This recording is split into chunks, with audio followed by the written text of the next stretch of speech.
My garden has rewarded me with the rich red harvest of Roselle plants, and the journey has been nothing short of rewarding. For those unfamiliar, Roselle, which is hibiscus, also known as sabradifa, in Jamaica we call it Jamaican sorrel, is more than just a plant. It's a powerhouse of nutrition and flavor. Over the years, have come to treasure each growing season, knowing that at the end of it, I'll have my favorite ingredient for making Jamaican sorrel drink or hibiscus tea. Growing Roselle has become a tradition in my garden. Each year, the plants sprout with vigor, their deep green leaves giving way to the most beautiful burgundy buds. As they mature, those buds transform into Roselle petals, which I normally harvested once they reach their peak. I've always taken great pride in the process. By the end of each growing season, I manage to harvest and dry enough Roselle to fill a gallon container with dried petals, just enough to last me through the year for brewing delicious tangy teas and festive sorrel drinks. The health benefits of Roselle are as vibrant as the flowers themselves. Known for its high vitamin C content and antioxidant properties, it helps boost the immune system and support overall well-being. Beyond its nutritional perks, the tart, cranberry-like flavor of the petals makes it the perfect addition to drinks, syrups, and even jams. It's no wonder I look forward to the harvest each year. This year, the crop looked especially promising. 4 trees loaded with healthy buds were close to maturity, and I could already imagine the abundance of Roselle petals I would collect. The prospect of another bountiful harvest filled me with anticipation. There's nothing incredibly satisfying about watching these plants flourish, knowing that in a few short weeks, the Roselle petals would be ready to dry and store, ready to make my favorite beverages all year long. But then disaster struck. Just days away from my long awaited harvest, something came and wrecked my garden. Limbs broken, petals scattered. It was like a storm had blown through. I felt a deep sense of loss, but as with all things in gardening, I know there is always hope. The resilience of nature and the promise of future growing seasons remind me that this year's setback is just a small part of the ongoing journey with my beloved Roselle plants. It was an evening like any other, just another quiet trip to the garden to water and care for my plants. But what I found instead left me in shock. My vibrant Roselle bushes had been utterly destroyed, limbs snapped, petals scattered. I wondered if Milton came. I know it's creating havoc in Florida, but the state of my garden and the Roselle bushes, I couldn't help but wonder what happened. But the weather was calm. Something or someone has targeted my precious garden, and now it's time to find out who is responsible.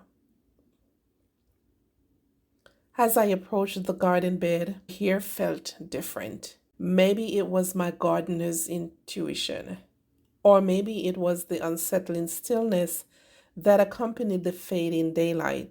I went about my usual routine, watering the parched soil, around my fall garden bed when suddenly a flash of red caught my attention. My heart sank. In the neighboring bed, one I had just recently cleaned, something was wrong. Something was very, very wrong. I dropped my watering can and rushed over.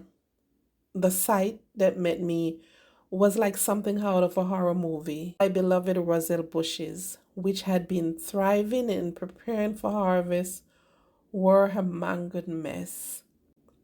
The buds that once promised a bountiful harvest were stripped bare of their petals. Limbs lay broken, scattered across the ground like some brutal crime scene.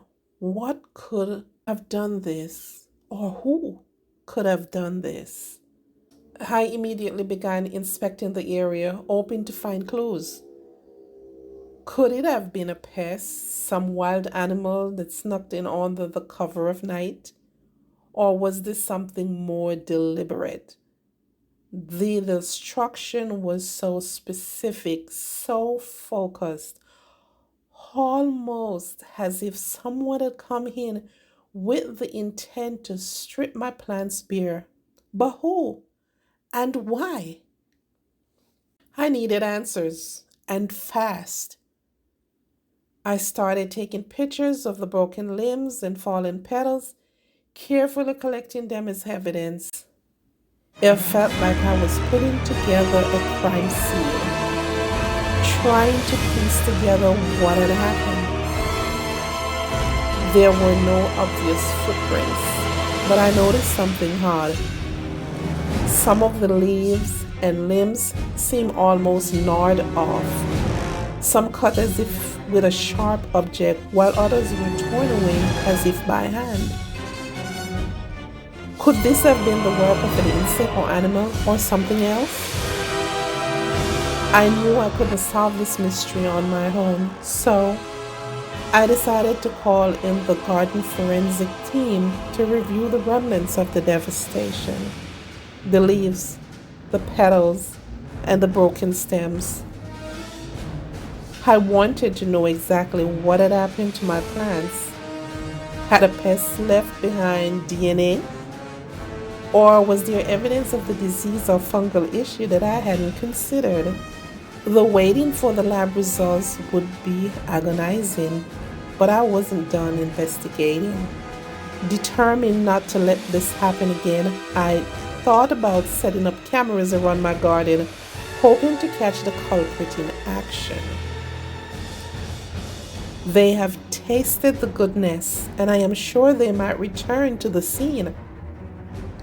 If whatever or whoever had done this came back, I would be ready. I pictured catching the perpetrator in act. Then I would finally get the answers I so desperately needed.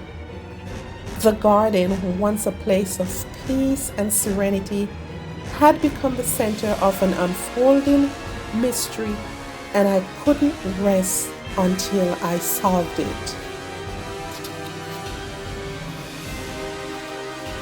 I couldn't help but theorize. Could it have been an animal, perhaps a raccoon or a deer, known to strip plants? But why would they target just my Roselle bushes and leave everything else untouched? Could it have been a pest infestation? I scoured the plants for signs of caterpillars or beetles, but nothing seemed out of place. And then the darker thought crept in. What if this wasn't an accident? What if someone had done this deliberately? I had heard stories of jealous gardeners, but could someone really be that cruel? I'm sharing my story with you, hoping someone else had experienced something similar or had an idea what might have happened. Share your comments and let me know your thoughts. I don't think its aphids or birds, as there were no other signs being evident. A gardener from a few towns, however, mentioned having seen something similar. They had set up cameras, and what they caught on video was shocking. Rabbits tearing through their garden like miniature tornadoes, feasting on everything in sight. Could this be the answer I'm looking for? My garden oasis is so secluded with a high privacy fence that I can't imagine a rabbit getting in. I have never seen a rabbit in my oasis before. Can a rabbit climb to break down those high limbs? As the investigation is ongoing, it's already beginning to feel like a waiting game, waiting for the forensic results, waiting for the evidence to come to light, waiting for my garden to recover, waiting for the culprit to get caught or confess. As the investigation is ongoing, it's already beginning to feel like a waiting game. I'm hoping that the perpetrator will be caught soon. I'm putting out a call to all gardeners, nature lovers, and anyone who ever had a mystery in their backyard. What do you think happened? Have you ever experienced something like this in your garden? Share your theories and let's solve this garden mystery together. Thank you for watching.